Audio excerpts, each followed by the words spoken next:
Brielle, 32. There is no manual on how to react when you walk into your own home and find your neighbor sitting at your kitchen table, sipping tea with your husband like she owns the place. But let me tell you, the sick twist in my gut was all the clarity I needed. Her name was Kristen, married, with a white picket fence family fantasy across the street, the type who waved at every passing car, pretending sweetness poured from her pores. And yet there she was, in my house, with my husband, Daniel, laughing, whispering. And when I stepped inside, their faces shifted so quickly I thought they'd both seen a ghost. I asked what was going on, and Kristen, all too casual, told me her sewer line had backed up, and Daniel had been kind enough to help her earlier that day. Then apparently one thing led to another, and she popped over to say thanks, with tea, in my kitchen, on a Tuesday afternoon. I nodded, sat down, played my part, but the air was off.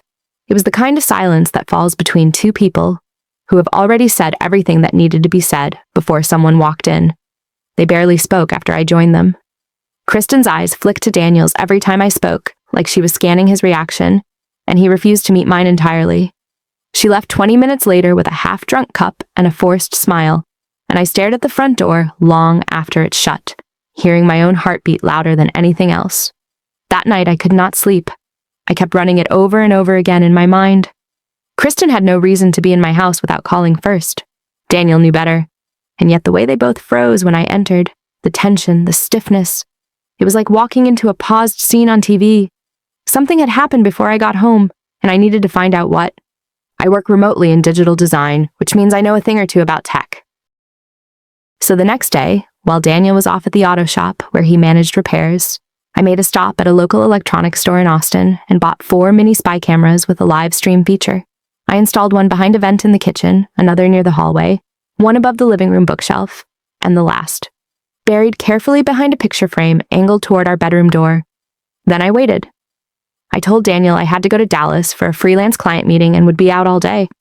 I left the house with a packed duffel, kissed him on the cheek like everything was fine, and parked 2 blocks away in my friend Tessa's garage where I had a perfect Wi-Fi signal to stream everything from my phone. It took less than 2 hours. At first, they really did sit down for tea again, laughing low and careful in the kitchen. He poured her a cup. She touched his hand. He did not pull away. And then, they both stood, walked together down the hallway. The bedroom door opened, closed, and I watched. Watched the man I married lie down in the sheets I had laundered 2 days ago. Watched Kristen, the same woman who once baked cookies for our block party, undress and crawl onto him like it was the most natural thing in the world. My breath was gone. My bones were cold. I felt nauseous, like something inside of me had just died. But I did not cry. I did not scream. I stared until it ended, and then I shut off the screen and sat in silence. My hands trembled. My jaw locked. I could have driven back and walked in on them. I could have screamed until the neighbors came running. I could have called her husband, Eric, a former Navy officer who ran a construction business out in Round Rock. But no. That would be too kind, too easy, too brief. Kristen had a perfect suburban life, a man who adored her, 2 small boys, PTA meetings, pumpkin patches, family photos at Zilker Park.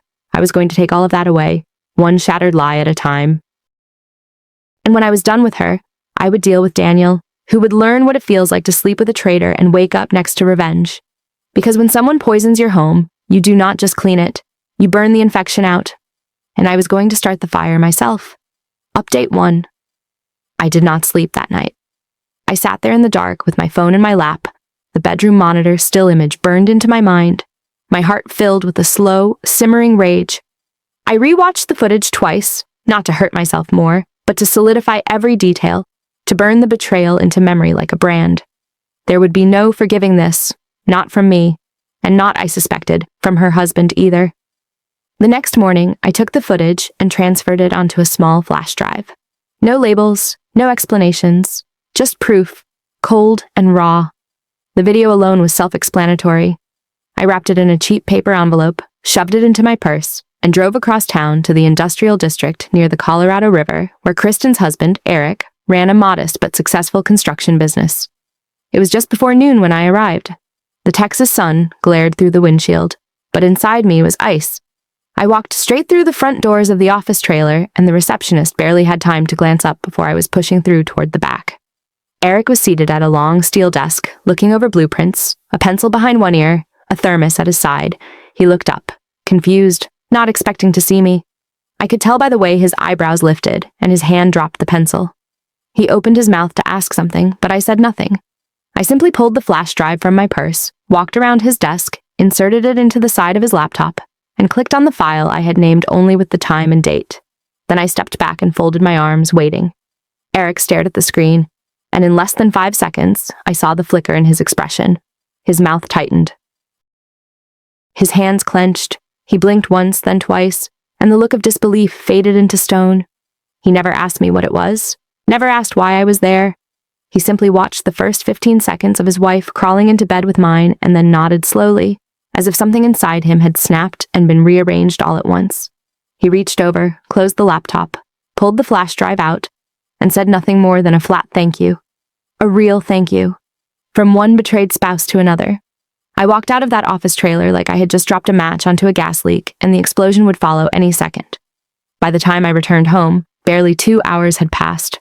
I had parked down the street again and walked up slowly, watching the scene unfold through my living room window. Kristen was standing on the porch, barefoot, tears streaking down her cheeks, mascara smudged. She was screaming something, gesturing wildly, but Eric was already inside the house, hurling her belongings out the door with the precision of someone who had waited years to unleash hell. Shoes, bags, dresses, some framed photo that cracked as it hit the steps. Then came a suitcase, then another, and then Kristen herself was forced to gather it all as neighbors started peeking from their blinds. I stood silently behind my window, arms crossed, watching it unfold like a finale I had written in my head so many times. It was more beautiful than I imagined, not because I enjoyed her pain, but because justice felt like a rare gem no one ever got to hold. And I was holding it now. Eric never looked over at my house. He did not need to. He knew. We were on the same side of a war we never volunteered for. Kristen's downfall came swiftly, like a wave of broken glass. Her reputation shattered in under 48 hours.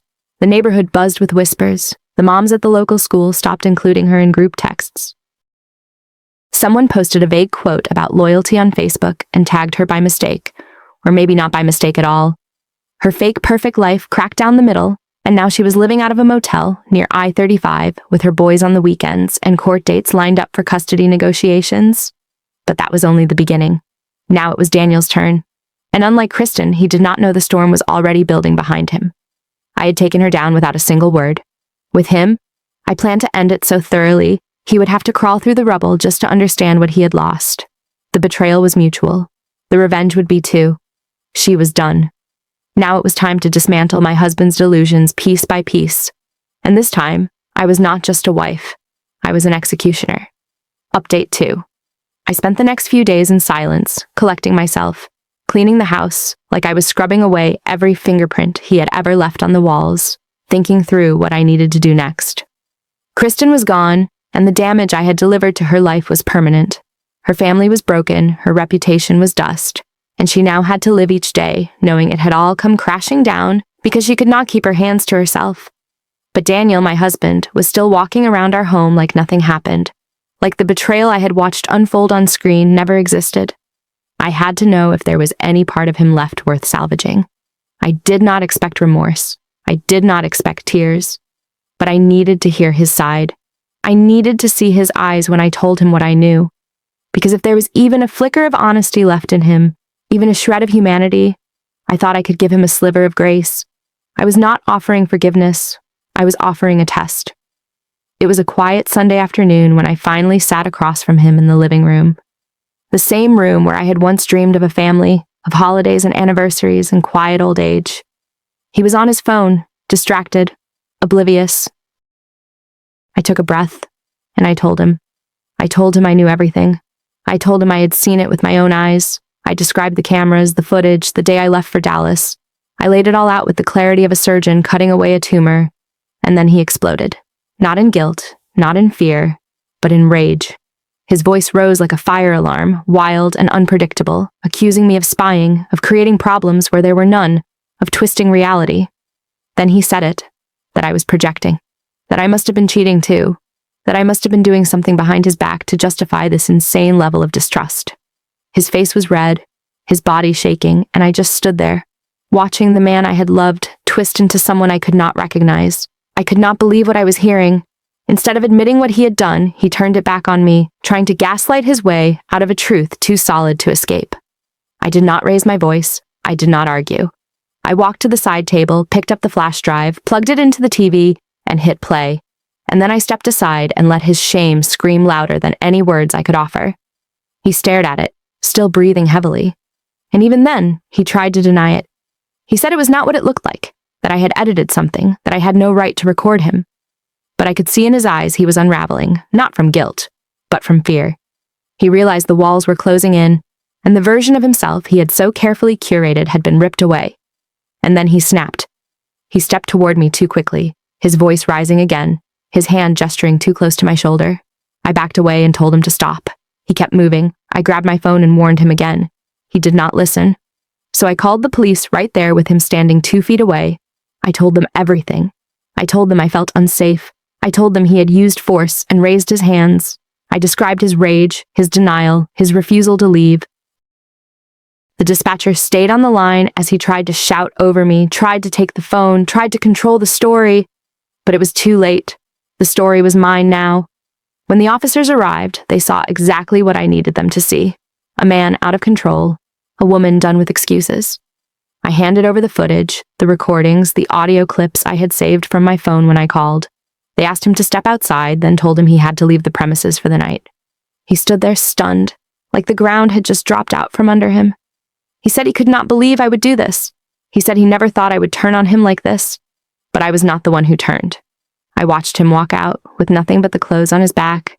I watched from the porch as the cruiser drove off with him sitting in the back seat, his head lowered, his hands clenched into fists.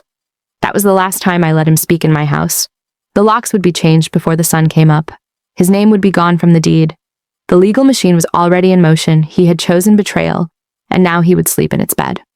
I had crushed Kristen's world without a single word. And now I had dragged Daniel into the same pit he had tried to shove me into. He lost his home, his pride, and soon he would lose everything else.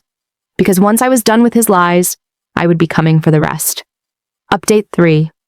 After that final explosion, when the police took Daniel away and the truth could no longer be denied, something inside me shifted permanently. I no longer saw him as a husband. I no longer saw our marriage as a relationship worth saving. The man I once loved had been reduced to a coward, hiding behind betrayal and projection, and now he was out of my house, out of my life, and I intended to keep it that way. There were no more conversations, no final pleas, no letters or texts begging to come back. He knew I had closed the door for good, and he knew I would never let him cross that threshold again. 2 weeks later, I filed for divorce. There was no mediation, no back and forth. He signed the papers without protest, and within a month, the court finalized everything but the property. The house, of course, was still in both our names, and because it was tied to a mortgage we had taken out together, it was the last lingering thread between us. He could have fought for it. He could have dragged it out or demanded a buyout. But instead, he left town. No forwarding address, no phone call. He disappeared like a ghost in the fog of his own shame, too proud to beg and too weak to take responsibility for the ruin he caused. At first, I did not know where he went. A friend of his mentioned he had packed up his tools and headed out toward Phoenix, trying to pick up odd jobs in garages and repair shops, but no one ever confirmed it. I did not care enough to track him. I did not need closure from a man who burned his own life down. All that mattered now was the house. It was mine in every way that counted. I had picked the tiles, painted the walls, planted the succulents along the driveway. His touch lingered only in shadows, and I had already scrubbed them clean. The mortgage was still active, but I made the decision then and there to take full ownership. I hired a real estate attorney in Austin who specialized in title transfers and lien adjustments, and within weeks I had filed the paperwork to legally assume the full loan. I refinanced the mortgage in my name alone and took full control of the monthly payments. The bank didn't care whose name used to be on the document. As long as someone kept paying, the house stayed intact. Some people might have hesitated, knowing his income had helped build this place, knowing half of every tile and brick had been paid for with joint money. But I did not care. Whatever he had contributed was tainted. Whatever dollars he had invested were drowned in the betrayal he smeared across our bed. I would rather pay the full cost now than ever owe him a single cent of gratitude. This house was mine because I chose to stay, to rebuild, to survive. I filled the rooms with new furniture. I sold our old bed and ordered one with a mahogany frame and deep blue velvet headboard. I painted the bedroom walls a soft sage green and threw out every dish he had ever eaten from. I took down the wedding photos, shredded the albums, and replaced them with framed prints of wild horses running through the desert and street scenes of New Orleans. I installed thicker curtains, better lighting, a full security system that was no longer hidden but proudly displayed. I took every broken piece and rebuilt my life in the same space where it all fell apart. The neighbors stopped asking about him.